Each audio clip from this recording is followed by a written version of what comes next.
മുസ്തഫ, നമ്മളെ വെണ്ണേലങ്ങാടി ഗ്രൂപ്പിൽ ഭയങ്കര ചർച്ച ഇരുന്നു. എന്താണ് വിഷയം? വിഷയം ഇതന്നെ, ഈ ജമാഅത്ത് ഇസ്ലാമിന്റെ സീദാവൂദിനെ പറ്റി. ഇതില് എനിക്ക് തോന്നിയൊരു കാര്യം, സീദാവൂദ് കറക്റ്റ് ജമാഅത്തെ ഇസ്ലാമിയുടെ അംഗത്വമുള്ള ആളാണ്, അവരുടെ ഭാരവാഹിയാണ്. സീദാവൂദിലൂടെ ജമാഅത്തെ ഇസ്ലാമിയെ കൂടുതൽ വെള്ളപൂശാൻ വേണ്ടിയുള്ള ശ്രമമാണ് മീഡിയ വൺ ചെയ്തുകൊണ്ടിരിക്കുന്നത്. കേരളത്തിൽ ജമാഅത്തെ ഇസ്ലാമി മറ്റ് സംഘടനകളൊക്കെ ഒറ്റപ്പെടുത്തിയ സംഘടനയാണ്. കാരണം അവരുടെ മതരാഷ്ട്രവാദം തുടക്കത്തിൽ ജമാഅത്തെ ഇസ്ലാമിക്ക് ഭയങ്കര കടുകട്ടിയ നിയമങ്ങളായിരുന്നു. അതായത് ജമാഅത്തെ ഇസ്ലാമിക്കാര് ഒരു കാരണവശാലും സർക്കാർ ഉദ്യോഗസ്ഥം സ്വീകരിക്കാൻ പാടില്ല. കാരണം എന്താ വെച്ചാൽ അതില് കള്ള് വിറ്റ കാശുണ്ടാവും, പലിശ കാശുണ്ടാവും, ശമ്പളം വാങ്ങുമ്പോൾ അപ്പൊ അത് പടച്ചോണ്ട് പൊറുക്കാത്ത കാര്യമാണ്. രണ്ടാമത് വോട്ട് ചെയ്യാൻ പാടില്ല. തെരഞ്ഞെടുപ്പിൽ മത്സരിക്കുന്നതല്ല, വോട്ട് ചെയ്യാൻ പോലും പാടില്ല. അതെന്താ വെച്ചാൽ അത് പ്രവാചകന്റെ കാലത്ത് ഇല്ലാത്തതാണ്. അതുകൊണ്ട് വോട്ട് ചെയ്യാൻ പാടില്ല. ജനാധിപത്യം എന്ന് പറഞ്ഞാൽ അംഗീകരിക്കാൻ കഴിയാത്ത ഒന്നാണ് എന്നുള്ള രീതിയിലൊക്കെയാണ്. അക്കാരണം കൊണ്ടൊക്കെ തന്നെ ഈ ജമാഅത്തെ ഇസ്ലാമി എല്ലായിടത്തും എന്ന പോലെ കൈമശ്ശേരിയിൽ ഒറ്റപ്പെട്ടിരുന്നു. ഇപ്പൊ പറഞ്ഞ കൈമശ്ശേരിയിലെ ചർച്ച വേറെ ആളിനോട് പറഞ്ഞു, ഈ സീദാവൂദിനെ സപ്പോർട്ട് ചെയ്ത് സംസാരിക്കുന്ന ഒരു മുസ്ലിം ലീഗരാണ്. ഞാനൊരു വീഡിയോ കാണിക്കാം. അതായത് മുസ്ലിം ലീഗിന്റെ MK മുനീർ പറഞ്ഞൊരു വീഡിയോ. ജമാഅത്തെ ഇസ്ലാമി വർഗീയ സംഘടനയാണെന്നുള്ള അഭിപ്രായം എങ്ങനെ? ഇസ്ലാമി വർഗീയ സംഘടനയാണെന്നുള്ള അഭിപ്രായമുണ്ട്. ജമാഅത്തെ ഇസ്ലാമിയുടെ ഐഡിയോളജി എന്ന് പറയുന്നത് യഥാർത്ഥത്തിൽ ഞങ്ങളുടെ ഐഡിയോളജിയുമായി ചേരുന്നതല്ല. കാരണം അവർ ഇപ്പോഴും ഈ അടുത്ത് അവർ എയർപോർട്ട് മാർച്ച് നടത്തിയ സമയത്ത് ഞങ്ങൾ വളരെ വ്യക്തമായി പറഞ്ഞു, അതിനകത്ത് വഖഫ് നിയമവുമായി ബന്ധപ്പെട്ടിട്ടുള്ള ഒരു റാലിയിൽ എന്തിന് നിങ്ങൾ ഹസനുൽ ബന്നയെയും സെയ്ദ് കുത്തുബിന്റെയും ചിത്രങ്ങൾ ഉയർത്തിപ്പിടിക്കുന്നു എന്ന ചോദ്യം ഞങ്ങൾ ചോദിച്ചു. MK മുനീർ പറഞ്ഞത് അക്ഷരം പ്രതി ശരിയാണ്, അംഗീകരിക്കാൻ കഴിയില്ല. നമ്മൾ നമ്മുടെ പൊതുയോഗങ്ങളിലൊക്കെ വിശദീകരിക്കുന്നതാണ് ആരാണ് സയ്യിദ് കുത്തുബ്, ആരാണ് ഹസനുൽ ബന്ന എന്നുള്ളത്. ഈ ഹസനുൽ ബന്നയുടെയും സയ്യിദ് കുത്തുബിന്റെയും ഒക്കെ ചിത്രങ്ങൾ ഉയർത്തിപ്പിടിച്ചുകൊണ്ടാണ് സോളിഡാരിറ്റി മാസങ്ങൾക്ക് മുമ്പ് സമരം നയിച്ചത്. അത് കേരളത്തിലെ വഖഫുമായി ബന്ധപ്പെട്ട സമരത്തില് ഈ പറയുന്ന നേതാക്കന്മാരെ, ഈ പറയുന്ന തീവ്ര നിലപാട് സ്വീകരിക്കുന്ന ആളുകളെ ഈ ഫോട്ടോ ചിത്രം പൊക്കി പിടിക്കുന്നതിന്റെ ഉദ്ദേശം എന്താ? അപ്പോ ജമാഅത്തെ ഇസ്ലാമി എല്ലാ കാലത്തും മതരാഷ്ട്രവാദം എന്ന് പറയുന്ന ആ നിലപാട് ഉയർത്തിപ്പിടിക്കുന്നതാണ്. ഒരു ഘട്ടത്തിൽ ജമാഅത്തെ ഇസ്ലാമിയുടെ പഴയ അമീർ ഷെയ്ഖ് മുഹമ്മദ് കാരക്കത്ത് പറഞ്ഞു, ഞങ്ങളുടേത് മതരാഷ്ട്രവാദമല്ല, ഇസ്ലാമിക രാഷ്ട്രമാണ്. എങ്ങനെയുണ്ട്? മതരാഷ്ട്രമല്ല ഞങ്ങൾ ഇസ്ലാമികം എന്ന് വെച്ചാൽ അവരുടെ കാഴ്ചപ്പാടിൽ മതം ഒന്നേ ഉള്ളൂ, അത് ഇസ്ലാമാണ്. അപ്പൊ ഇസ്ലാമിക രാഷ്ട്രം എന്നുള്ളതാണ് ഞങ്ങളുടെ കാഴ്ചപ്പാട് എന്നാണ് മൂപ്പർ തിരുത്തി പറഞ്ഞത്. ആ ഒരു സംഘടനയുടെ പിന്തുണ UDF-ന് ഈ നിലമ്പൂർ തെരഞ്ഞെടുപ്പിൽ കിട്ടിയപ്പോ ഈ പറയുന്ന MK മുനീറിന്റെ ആ ഡയലോഗ് അടക്കം ഇല്ലാണ്ടായി. MK മുനീർ പ്രതികരിക്കാതായി, മുസ്ലിം ലീഗ് പ്രതികരിക്കാതായി, VD സതീശൻ ഗുഡ് സർട്ടിഫിക്കറ്റ് കൊടുക്കുന്നു, അവര് മതരാഷ്ട്രവാദമൊക്കെ എന്നോ ഉപേക്ഷിച്ചു എന്നുള്ള രീതി. പൊതുവിൽ ഇപ്പോ ഒരു പ്രൊപ്പഗണ്ട ഉണ്ടാക്കുന്നത് കമ്മ്യൂണിസ്റ്റുകാരൊക്കെ മുസ്ലിങ്ങൾക്ക്, ഇസ്ലാമിനും മതത്തിനൊക്കെ എതിരാണ് എന്നുള്ളതാണ്. ഞാൻ ഒരുപാട് കാര്യങ്ങൾ പറയാനുണ്ട്. ഞാൻ ഒരു കാര്യം മാത്രം ഇപ്പോ എനിക്ക് കൗതുകമായിട്ട് തോന്നിയ ഒരു കാര്യം മാത്രം ഇപ്പൊ പറയേണ്ടതുണ്ട്, ജനങ്ങൾക്ക് ചരിത്രം അറിയാത്തവർക്ക് ബോധ്യപ്പെടുത്തേണ്ടതുണ്ട് എന്നുള്ളതാണ്. കുറച്ച് പഴക്കമുള്ളതാണ്. 921 എല്ലാവർക്കും അറിയാം. 921 എന്ന് പറയുന്നത് മലബാർ കലാപവുമായി ബന്ധപ്പെട്ട നമ്മൾ ഓർത്തെടുക്കുന്ന ഒരു വർഷമാണ്. 921 എന്നുള്ള പേരിൽ ഒരു സിനിമ ഉണ്ടായിരുന്നു. 921 മമ്മൂട്ടിയും TG രവിയൊക്കെ അഭിനയിച്ച ഒരു ഗംഭീര സിനിമയാണ്. ആ 921 ഖിലാഫത്ത് പ്രസ്ഥാനത്തെ നിയന്ത്രിക്കാൻ വേണ്ടിയിട്ട്, അടിച്ചൊതുക്കാൻ വേണ്ടിയിട്ട് ബ്രിട്ടീഷുകാര് ചില നിയമങ്ങൾ കൊണ്ട്, കരി നിയമങ്ങൾ കൊണ്ട്, അതിന്റെ പൊതുവിൽ പറയുന്ന പേര് മാപ്പിള ഔട്ട്റേജസ് ആക്ട് എന്നാണ്. അതിൽ ഒന്ന് മലബാർ എന്ന് പറഞ്ഞ ഒരു ചെറിയ മേഖലയല്ല. ചില ആളുകളുടെ ധാരണ മലബാർ എന്ന് പറഞ്ഞാൽ മലപ്പുറം ജില്ല, പഴയ മലപ്പുറം ജില്ലയാണ്. മലപ്പുറം, കോഴിക്കോട്, വയനാട്, കാസർഗോഡിന്റെ ഒരു ഭാഗം, കണ്ണൂര്, ഇതൊക്കെ കൂടി ചേർന്നാണ് മലബാർ. ഇത് മാത്രമല്ല ലക്ഷദ്വീപ് ഇതിലാണ്. തിരുകൊച്ചിയുടേതല്ലാത്ത ഒരു ഭാഗം ഉണ്ടായിരുന്നു, കൊച്ചിയുടെ, അതടക്കം ചേർന്നാണ് മലബാർ ഡിസ്ട്രിക്ട് ബോർഡ്. ഈ മലബാറിൽ പള്ളി ഉണ്ടാക്കാൻ പാടില്ല. ആര്? ബ്രിട്ടീഷുകാർ കൊണ്ടുവന്ന നിയമമാണ്. മദ്രസ ഉണ്ടാക്കാൻ പാടില്ല, പള്ളിയോ മദ്രസയോ പുതുക്കി പണിയാൻ പാടില്ല. 4 കാര്യങ്ങളാണ്. എന്താ കാരണം? മുസ്ലിങ്ങൾ ഖിലാഫത്ത് പ്രസ്ഥാനം രൂപീകരിക്കുന്നത്, അതിന്റെ യോഗങ്ങൾ ചേരുന്നതൊക്കെ പള്ളികൾ കേന്ദ്രീകരിച്ചാണ്. അതുകൊണ്ടാണ് ഈ വിലക്ക്. ഇത് പള്ളി ഉണ്ടാക്കാൻ പാടില്ല, പുതിയ പള്ളി ഉണ്ടാക്കാൻ പാടില്ല, മദ്രസ ഉണ്ടാക്കാൻ പാടില്ല, പള്ളി പുതുക്കി പണിയാൻ പാടില്ല. അങ്ങനെ ഒരു നിയമം. രണ്ടാമത് ഒരു നിയമം കൂടി, ഇന്നത്തെ 156 മറ്റേ കൂട്ടം കൂടി നിൽക്കാൻ പാടില്ല, അതേപോലെ ഒരു നിയമം, കൂട്ടം കൂടി നിൽക്കാൻ പാടില്ല. മലബാറിലെ മുസ്ലിങ്ങൾ കൂട്ടം കൂടാൻ പാടില്ല. എന്ന് വെച്ചാൽ 2-ൽ കൂടുതൽ ആളുകൾ ഒരു സ്ഥലത്തും മലബാറിൽ എവിടെയും കൂടി നിന്ന് സംസാരിക്കാൻ പാടില്ല. 921 British government.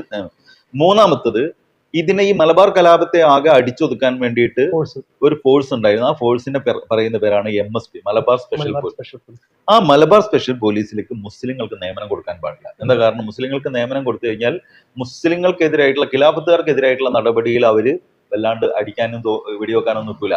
Malabar special police മുസ്ലിങ്ങളോടൊരു സോഫ്റ്റ് കോർണർ ഉണ്ടാവാൻ പാടില്ല എന്നുള്ളതുകൊണ്ട് മുസ്ലിങ്ങളല്ലാത്തവരെ മാത്രം നിയമിച്ചാൽ മതി എന്നാണ് ബ്രിട്ടീഷ് ഗവൺമെന്റ് തീരുമാനിച്ചത്. ഈ 3 നിയമങ്ങൾ നമ്മൾ അതിന്റെ ചരിത്രമല്ല പറയുന്നത് കേട്ടോ.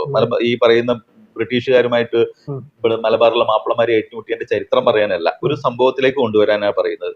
ഈ 921 ഈ നിയമം വന്നു. സംഭവം മലബാർ കലാപം ഈ മറ്റേ ഒരു വലിയ വിജയമൊന്നും ആയിരുന്നില്ല. ഒരു 6 മാസത്തേക്ക് ഇവിടെ ഒരു മലയാള രാജ്യം രൂപീകരിച്ചിട്ടുണ്ട്, അത് ചരിത്രമുണ്ട്, അതൊക്കെ വിട്ടേക്ക്.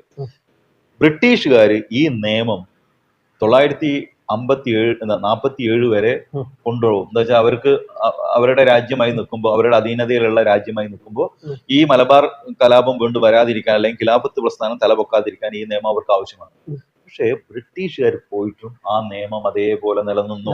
ഇതാ പ്രശ്നം. എന്ന് വെച്ചാൽ സ്വതന്ത്ര ഇന്ത്യയിൽ കോൺഗ്രസിന്റെ നേതൃത്വത്തിലുള്ള 2 ഗവൺമെന്റുകൾ മലബാർ ഡിസ്ട്രിക്ട് ബോർഡ് ഭരിക്കുമ്പോൾ, നമ്മളന്ന് മദിരാശി പ്രവിശ്യയുടെ ഭാഗമാണ്, ഞാൻ നീ കിടക്കുന്ന മലപ്പുറം ജില്ലയെ അടക്കമുള്ളത് മദിരാശി പ്രവിശ്യയുടെ ഭാഗമാണ്. അവിടെ 2 മുഖ്യമന്ത്രിമാരാണ് ഉണ്ടായിരുന്നത്. ഒന്ന് രാജാജി ആദ്യം, രണ്ടാമത് കാമരാജ്. കാമരാജൊക്കെ മികച്ച നേതാവാട്ടോ. പക്ഷേ ഈ 2 മുഖ്യമന്ത്രിമാരുടെ സമയത്ത് മലബാറിൽ നിന്നുള്ള മുസ്ലിം ലീഗിന്റെ അംഗങ്ങൾ, അവരെ MLA-മാരാണോ എന്ന് വിളിക്കാന്ന് എനിക്കറിയില്ല, എന്തായാലും മുസ്ലിം ലീഗിൽ നിന്ന് ജയിച്ചു പോയ അംഗങ്ങളുടെ പിന്തുണ രാജാജിക്കും കാമരാജിനും ഉണ്ടായിരുന്നു. അതിൽ വലിയ രസം എന്താ വെച്ചാൽ രാജാജിക്ക് മുസ്ലിം ലീഗിന്റെ പിന്തുണ അനിവാര്യമായിരുന്നു. എന്ന് വെച്ചാൽ മുസ്ലിം ലീഗിന്റെ പിന്തുണ ഇല്ലാതെ രാജാജിക്ക് മുഖ്യമന്ത്രിയാവാൻ കഴിയില്ല. ആ അവസരത്തിൽ പോലും ഇങ്ങനെ മലബാർ ഡിസ്ട്രിക്ട് ബോർഡിനകത്ത് ഇങ്ങനെ ഒരു കരിനിയമം ബ്രിട്ടീഷുകാർ കൊണ്ടുവന്നിട്ടുണ്ട്. സ്വാഭാവികമായിട്ടും ബ്രിട്ടീഷുകാർ ഇവിടുന്ന് പോകുന്നതോട് ആ നിയമം ഒഴിവാക്കാമല്ലോ. മുസ്ലിങ്ങൾക്ക് ഇഷ്ടമുള്ളവർക്ക് പള്ളി ഉണ്ടാക്കിക്കോട്ടെ, ആ നിയമം കൊണ്ടുവരുമല്ലോ. ഈ നിയമം രാജാജിയും കൊണ്ടുവന്നില്ല, കാമരാജും കൊണ്ടുവന്നില്ല. എന്ന് വെച്ചാൽ സ്വതന്ത്ര ഇന്ത്യയിൽ 10 വർഷം ഇവര് ഭരിച്ചിട്ടും, അതായത് ഞാൻ പറയുന്നത് 56 കേരള സംസ്ഥാനം രൂപപ്പെടുന്നത്. 47 സ്വാതന്ത്ര്യം കിട്ടിയിട്ട് 56 9 വർഷം കഴിഞ്ഞിട്ട് 57 കൃത്യമായിട്ട് പറഞ്ഞാൽ 10 കൊല്ലം കഴിഞ്ഞിട്ടാണ് ഇവിടെ ഒരു സർക്കാർ വരുന്നത്. ആരുടെ സർക്കാർ വന്ന ആദ്യം? EMS. ഇപ്പൊ ഇവര് അധിക്ഷേപിക്കുന്ന മതമില്ലാത്തവന്, മതവിരുദ്ധർ എന്നൊക്കെ അധിക്ഷേപിക്കുന്ന കമ്മ്യൂണിസ്റ്റുകാർ വന്നപ്പോ EMS-ന് ഒരു നിവേദനം കൊടുത്തു. ഈ പുലാമന്തോൾ സ്വദേശികളായിട്ടുള്ള EMS-ന്റെ അടുത്ത നാട്ടുകാരാണ് അവര്. EMS പോകുന്ന സമയത്ത് കാറിന് കൈ കാണിച്ച് നിർത്തി നിവേദനം കൊടുത്ത് EMS ഇറങ്ങി കാര്യങ്ങൾ പറഞ്ഞു. EMS പറഞ്ഞു ഞാനൊന്ന് തിരുവനന്തപുരത്ത് എത്തിക്കോട്ടെ എന്ന് പറഞ്ഞു. അങ്ങനെ EMS പോയിട്ട് പാസ്സാക്കിയെടുത്താണ് ഇഷ്ടമുള്ള സ്ഥലത്ത് പള്ളി ഉണ്ടാക്കാം. ഒരു കൗതുകം എന്താ വെച്ചാൽ പുലാമന്തോളാണ് ആദ്യമായിട്ട് ഈ നിയമത്തിന്റെ ഭാഗമായിട്ട് വന്ന പള്ളി. ആ പള്ളി ഇപ്പോഴും ഉണ്ട്. ആ പള്ളിയെ നാട്ടുകാർ വിളിക്കുന്ന പേരാണ് EMS പള്ളി. ഇത് വലിയ ചർച്ചയായി. EMS പള്ളി എന്ന് പറഞ്ഞൊരു പള്ളിയില്ല, സംഗതി EMS പള്ളി എന്ന് എഴുതി വെച്ചതല്ല. അപ്പൊ ഞാന് നാസർ കോളയുടെ ഒരു പ്രസംഗം ഷൂട്ട് ചെയ്യാൻ ഇതേ സ്ഥലത്ത് പോയപ്പോ എനിക്കൊരു കൗതുകം തോന്നിയിട്ട് ഞാൻ അറിയാത്ത രീതിയിൽ ക്യാമറ വെച്ചിട്ട് അവിടെ പോയിട്ട് ഒരു മെഡിക്കൽ ഷോപ്പുകാരുടെ ചേട്ടനോട് ചോദിച്ചു, അവിടെ EMS പള്ളി എന്ന് പറഞ്ഞൊരു പള്ളി ഉണ്ടല്ലോ. മൂപ്പര് ഇങ്ങനെ കാണിച്ചു, ആ കാണുന്നതാണ് പള്ളി. ഞാൻ ചോദിച്ചു, ഇതിന്റെ കൗതുകം ചോദിച്ചു എന്താണ് EMS. മൂപ്പര് അതിന്റെ ചരിത്രം പറഞ്ഞു. ഞാൻ പറഞ്ഞത് ഇതാണ്, അന്ന് ഈ 3 നിയമങ്ങളും എന്നുവെച്ചാൽ കൂട്ടം കൂടി നിൽക്കാൻ പാടില്ല എന്നുള്ള നിയമവും, പള്ളി ഉണ്ടാക്കാനും മദ്രസ ഉണ്ടാക്കാനും അത് നവീകരിക്കാനുള്ള നിയമവും, അതേപോലെ തന്നെ മലബാർ MSP-യിലേക്ക് മലബാർ സ്പെഷ്യൽ പോലീസിലേക്ക് മുസ്ലിങ്ങൾ എടുക്കാനുള്ള നിയമവും കൊണ്ടുവന്ന ആരാണ്? EMS ആണ്. ഇതില് ഈ രാജാജി മിനിസ്ട്രിയിൽ മുസ്ലിം ലീഗിന്റെ സ്വാധീനം നിർണായകമാണെന്ന് എന്ന് വെച്ചിട്ടുണ്ടെങ്കിൽ മുസ്ലിം ലീഗ് പറയാണ് അവിടെ ഈ ഞങ്ങൾ പറയുന്ന തീരുമാനം നിങ്ങൾ നടപ്പിലാക്കിയാൽ മാത്രമേ ഞങ്ങൾ പിന്തുണയുള്ളൂ. ഏത് കഴിഞ്ഞ മിനിസ്ട്രിയിൽ, ഉമ്മൻചാണ്ടി മിനിസ്ട്രിയിൽ മുസ്ലിം ലീഗ് ഒരു ആവശ്യം ഉന്നയിച്ചു, ഞങ്ങൾക്ക് 5ാം മന്ത്രി സ്ഥാനം വേണമെന്ന് മുസ്ലിം ലീഗ് വാശി പിടിച്ചത് എന്ത് പറഞ്ഞിട്ടാ? ആ സീറ്റിന്റെ വില മുസ്ലിം ലീഗിന്റെ പിന്തുണ ഇല്ലാതെ കോൺഗ്രസിന് ഭരിക്കാൻ പറ്റൂല, UDF-ന് നിലനിൽക്കാൻ പറ്റില്ല. അതുകൊണ്ട് മുസ്ലിം ലീഗ് ആവശ്യപ്പെട്ടതാണ് എന്ത്? 5ാം മന്ത്രി സ്ഥാനം. മുസ്ലിം ലീഗിന്റെ ത്രാസില് ഈ 5ാം മന്ത്രി സ്ഥാനത്തോളൊന്നും മൂല്യം എന്തിനില്ലായിരുന്നു? പള്ളിക്കും മദ്രസക്കും ഇല്ലായിരുന്നു. അങ്ങനെ ഉണ്ടെങ്കിൽ ഈ പറയുന്ന മുസൽമാന് വേണ്ടി ഹാലളകുന്ന ഈ പാർട്ടി അങ്ങനെ ഉണ്ടായിരുന്നെങ്കിൽ രാജാജിയോടും കാമരാജിനോടും അന്ന് പറയായിരുന്നു, ഞങ്ങളുടെ പിന്തുണ വേണമെന്നുണ്ടെങ്കിൽ ഞങ്ങൾക്ക് ഈ നിയമം ബ്രിട്ടീഷുകാർ നോക്കണം. ആലോചിച്ച് നോക്കണം, ഇന്ത്യ ഭരിക്കുന്നത് ബ്രിട്ടീഷുകാരല്ല. അപ്പോ ഇന്ത്യ ബ്രിട്ടീഷുകാർ ഭരിക്കാത്ത 10 വർഷം ഇന്ത്യയിൽ ബ്രിട്ടീഷുകാരുടെ ആ കരി നിയമം നിലനിന്നു. അതും മലബാറിൽ, അതും മുസ്ലിം ലീഗിന് സ്വാധീനമുള്ള മലബാറിൽ. ഇതാണ് പ്രശ്നം. ഇനി ഒരു കൗതുകമുള്ള ഒരു കാര്യം കൂടി പറയാം. ഈ കമ്മ്യൂണിസ്റ്റുകാർ മതവിരുദ്ധരാണെന്ന് പറയുമ്പോൾ കൗതുകമുള്ള ഒരു വേറൊരു കാര്യമാണ്. മുസ്ലിം ലീഗിന്റെ ചന്ദ്രിക പത്രത്തില് ഒരു സബ് എഡിറ്ററായിട്ട് ജോലി ചെയ്യുന്ന ഒരാൾ ഇപ്പോ ആ സ്ഥാനത്തില്ല. അദ്ദേഹത്തിന്റെ പേര് AP അഹമ്മദ്. AP അഹമ്മദ് വലിയ പ്രഭാഷകനാണ്, പുരോഗമന കലാ സാഹിത്യ സംഘവുമായിട്ടൊക്കെ ബന്ധപ്പെട്ട് പ്രവർത്തിക്കുന്ന ആളാണ്. അതായത് മുസ്ലിം ലീഗ് വിട്ടതിന് ശേഷം പുരോഗമന പ്രസ്ഥാനവുമായിട്ട് അടുത്തു. മുസ്ലിം ലീഗ് വിടാനുണ്ടായ ഒരു കാരണം അദ്ദേഹം വിശദീകരിക്കുന്നുണ്ട്. വലിയ കൗതുകമുള്ള കാര്യമാണ്. ഈ ചന്ദ്രിക UDF ഭരിക്കുന്ന സമയത്ത് ചന്ദ്രിക പത്രത്തിൽ ഒരു ലേഖന പരമ്പര തയ്യാറാക്കാൻ ഇദ്ദേഹത്തെ ചുമതലപ്പെടുത്തി. അദ്ദേഹം അന്ന് അത്യാവശ്യം വായിക്കുന്ന കൂട്ടത്തിലാണ്. അങ്ങനെ ചുമതലപ്പെടുത്തിയപ്പോൾ അദ്ദേഹം ഈ ഇത് നിയമസഭാ രേഖകൾ പരിശോധിക്കണം. എന്താണ് ചുമതലപ്പെടുത്തിയെന്ന് അറിയോ വിഷയം? അതായത് ഈ പറയുന്ന മലബാറിലെ കേരളത്തിലെ മുസ്ലിങ്ങൾക്ക് എതിരായ കമ്മ്യൂണിസ്റ്റുകാരുടെ ജനദ്രോഹ നയങ്ങൾ എന്തൊക്കെയാണെന്നുള്ളത്, അതായത് കമ്മ്യൂണിസ്റ്റുകാർ എന്തൊക്കെയാണ് മലബാറിലെ മുസ്ലിങ്ങൾക്കെതിരായിട്ട് ചെയ്തത് എന്ന് ബോധ്യപ്പെടുത്താൻ അത് രേഖ. അപ്പൊ ഇവര് പറഞ്ഞ നിയമസഭാ രേഖ ഒന്നും പരിശോധിക്കണം, നിങ്ങൾ യുക്തി കണ്ട് എഴുതിക്കോ, അല്ല ഒരു ആധികാരികത ഉണ്ടായിക്കോട്ടെ, അതിനു വേണ്ടിയിട്ടാണ് പരിശോധിക്കുന്നത്. അങ്ങനെ അന്ന് മങ്കട അബ്ദുൽ അസീസ് മൗലവിയാണ് ഈ മുസ്ലിം ലീഗിന്റെ ഈ പത്രത്തിന്റെ പത്രാധിപരായിട്ട് പ്രവർത്തിക്കുന്നതാണ് കേട്ടത്. അദ്ദേഹം ഇതിനുള്ള അവസരം ഒരുക്കി കൊടുത്തു. മുസ്ലിം ലീഗ് കൂടി ചേർന്നാണല്ലോ ഭരിക്കണം. അങ്ങനെ ഇയാള് നിയമസഭാ രേഖ പരിശോധിച്ചതിന് ശേഷം ഇയാള് ലേഖനം എഴുതാൻ നിന്നപ്പോ മങ്കട അബ്ദുൽ അസീസ് മൗലവിയുടെ അടുത്ത് വന്നു, ഞാൻ എഴുതിയിട്ടുണ്ട്, പക്ഷെ അത് ചന്ദ്രിക പ്രസിദ്ധീകരിക്കാൻ പറ്റുമോ എന്ന് എനിക്ക് തോന്നണില്ല. അതെന്തേ? ഞാൻ നോക്കുമ്പോ മുസ്ലിങ്ങൾക്കെതിരായി കമ്മ്യൂണിസ്റ്റ് പാർട്ടി ഒന്നും ചെയ്തില്ല എന്ന് മാത്രമല്ല, എന്തെങ്കിലും അനുകൂലമായിട്ട് ചെയ്തതൊക്കെ അവരുടെ കാലത്താണ്. എന്നാലും എഴുതിയ ഭാഗം ഞാനൊന്ന് വായിക്കട്ടെ. അപ്പോ ആദ്യത്തെ വരികൾ വായിച്ചപ്പോ തന്നെ മൂപ്പര് തിരിച്ചപ്പോ എന്താണ് ആദ്യം എഴുതിയുള്ളത്? വാളയാർ ഇതിനപ്പുറം, ഏത് ചെക്ക് പോസ്റ്റിനപ്പുറം പുഴുക്കളെ പോലെ ജീവിക്കുന്ന മുസൽമാന്മാര് ആത്മാഭിമാനത്തോടു കൂടി കേരളത്തിൽ ജീവിക്കുന്നുണ്ടെങ്കിൽ അതിനൊരാളോട് മാത്രമാണ് കടപ്പെടേണ്ടത്, അത് ഏലംകുളം മനക്കൽ ശങ്കരൻ നമ്പൂതിരിപ്പാടിനോടാണ്.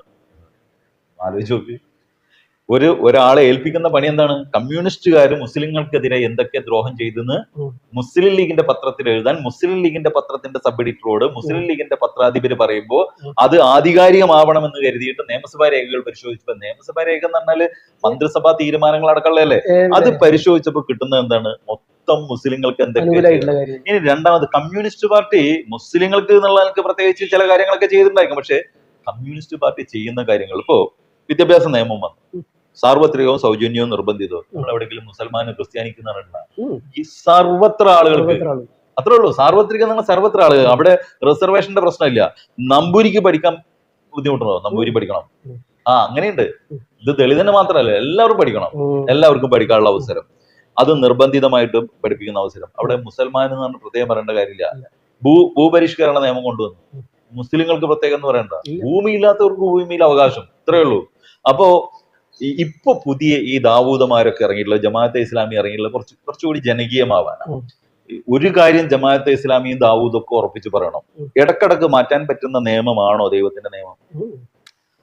അടിസ്ഥാനപരമായി ദൈവത്തിന്റെ നിയമത്തിൽ അധിഷ്ഠിതമായാണ് ഈ ജമാഅത്തെ ഇസ്ലാമിയുടെ എല്ലാ നിയമങ്ങളും നിലനിൽക്കുന്നതെന്ന് പറയുകയും അതിന്റെ മൂലകാരണക്കാരൻ ഈ പറയുന്ന മൗലാന മൗദൂദിയാണെന്ന് പറയുകയും ചെയ്യുന്നവർ ഇടക്കിടക്ക് നിയമം മാറ്റുന്ന എങ്ങനെ? ജമാഅത്തെ ഇസ്ലാമിക്ക് ആളെ കിട്ടാതായപ്പോ സർക്കാർ ഉദ്യോഗം സ്വീകരിക്കാനായി, ജമാഅത്തെ ഇസ്ലാമിയിലേക്ക് ആള് വരാതായപ്പോ അവർക്ക് വോട്ട് ചെയ്യാനായി. വോട്ട് ചെയ്യാന്ന് മാത്രമല്ല, മത്സരിക്കാൻ വേണ്ടി രാഷ്ട്രീയ പാർട്ടി ഉണ്ടാക്കി ജനാധിപത്യ രീതിയിൽ മത്സരിക്കുന്നു. മുമ്പ് ജനാധിപത്യം ഞങ്ങൾക്ക് പാടില്ല എന്ന് പറഞ്ഞവർ ഇപ്പൊ ജനാധിപത്യത്തെ അംഗീകരിക്കുന്നു. ഈ ജമാഅത്തെ ഇസ്ലാമിയുടെ ഇരട്ടത്താപ്പ് മനസ്സിലാക്കാൻ മുസ്ലിം ലീഗിന് ആവാഞ്ഞിട്ടല്ല, പക്ഷെ മുസ്ലിം ലീഗിന് ഇപ്പൊ വേണ്ടത് അധികാരമില്ലാതെ ഇനി അടുത്ത തെരഞ്ഞെടുപ്പിൽ മുന്നോട്ട് പോകാൻ പറ്റൂല. അതായത് ഇനി ഒരു കൊല്ലം കൂടി കഴിഞ്ഞ ഒരു തെരഞ്ഞെടുപ്പ് നടക്കുന്നുണ്ട്, അതിൽ കൂടി തോറ്റു കഴിഞ്ഞാൽ മുന്നോട്ട് പോകാൻ പറ്റില്ല. അപ്പൊ തോൽക്കാതിരിക്കാൻ ആരുടെയൊക്കെ പിന്തുണ കിട്ടുമോ അതൊക്കെ സ്വീകരിക്കാൻ പറ്റും. അതുകൊണ്ട് ഈ ദാവൂദിനെ ഇപ്പൊ വൈറ്റ് വാഷ് ചെയ്തെടുക്കുക എന്നുള്ളത് മുസ്ലിം ലീഗിന്റെ അടക്കം ബാധ്യതയാണ്. അതിന്റെ പ്രതികരണമാണ്, അതിന്റെ അരയോലിയാണ് ഇപ്പൊ ഈ വെണ്ണലങ്ങാടി ഗ്രൂപ്പിലടക്കം കാണുന്നത്. ഞങ്ങൾക്ക് പറയാനുള്ളത്, ദാവൂദ് അടക്കമുള്ള ജമാഅത്തെ ഇസ്ലാമിയുടെ നിലപാടുകൾ നിങ്ങൾ കൃത്യമായിട്ട് പഠിക്കണം, മനസ്സിലാക്കണം.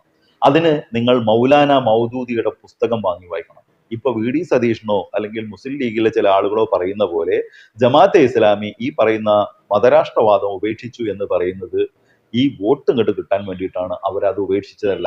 പലപ്പോഴും ഇവർ വാദിക്കാറുള്ളത് ഞങ്ങൾ ക്രിമിനൽ കേസുകളിൽ പ്രതിയായ ഏതെങ്കിലും കേസുകൾ കാണിച്ചു തരാൻ പറ്റുമോ, അത്രക്ക് മുന്തിയ ചരക്കുകളാണെന്നുള്ളതാണ്. അവർ ആയുധമെടുത്ത് പോരാടാൻ പഠിപ്പിക്കുന്നവരല്ല, പക്ഷെ ആയുധത്തെക്കാൾ ബലമാണ് ഇവരുടെ പിന്തിരിപ്പൻ ആശയങ്ങൾ. മതം വിട്ടവനെ കൊല്ലണം, മുർത്തദിനെ കൊല്ലണം എന്നടക്കമുള്ള ആശയങ്ങൾ പ്രചരിപ്പിക്കുന്ന ഈ ജമാഅത്തെ ഇസ്ലാമിയെ ഇപ്പോൾ നിങ്ങൾ പുൽകാൻ നിന്നാൽ പിന്നീട് വലിയ വിപത്തായിട്ട് നിങ്ങളുടെ ഉള്ളിലേക്ക് അത് കയറും. അതുകൊണ്ട് ദാവൂദിനെ വെള്ളം വീഴ്ചാൻ ശ്രമിക്കുന്നവർ, ദാവൂദിനെ പെയിന്റ് അടിക്കാൻ ശ്രമിക്കുന്നവർ ശ്രദ്ധിക്കുക. മറ്റൊരു വീഡിയോ ആയിട്ട് വരുന്നവരെല്ലാവർക്കും